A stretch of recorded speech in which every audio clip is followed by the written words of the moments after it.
Mungkin lu yang pertama datang ke sini atau kenal gua ngerasa gua itu bohong. Tapi di sini gua akan kasih kalian seperti 2 jalan ya, ibaratnya kalian mau telan pilnya atau enggak. Tapi gua kasih tahu, jalan ini bukanlah jalan yang mudah. Jalan ini adalah jalan yang penuh penderitaan, kesengsaraan, dan jalan yang penuh pengorbanan. Dan nggak semua orangnya, mungkin dari ratusan ribu atau mungkin sampai jutaan yang nonton ini, yang berhasil itu nggak nyampe 1%. Lu harus bisa telan kebenaran pahit ya, yang selama ini lu nggak mau denger. Kebenaran pahit yang tidak pernah diajarkan oleh keluarga lu sendiri dan sekolah. Karena faktor lingkungan itu berpengaruh. Biasanya orang miskin ketika punya anak, anaknya itu akan merasa dia nggak akan pernah bisa jadi kaya karena kondisi keluarganya sudah seperti itu. Dan seperti gue bilang sebelumnya, jalan ini nggak akan mudah dan mungkin banyak yang nggak berhasil dan mati mencoba di jalan ini.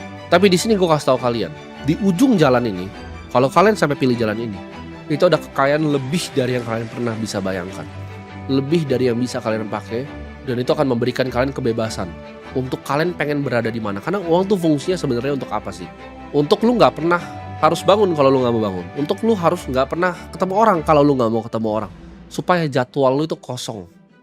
Lu hanya mau lakukan apa yang lu pengen lakukan di dunia ini. Sama seperti gua. Kebebasan untuk gak pernah mikirin uang lagi dan uang itu gak pernah jadi masalah di hidup lu.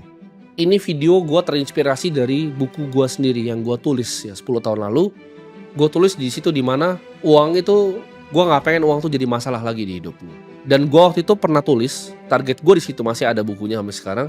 Gue pengen punya 100 miliar di umur 35 tahun.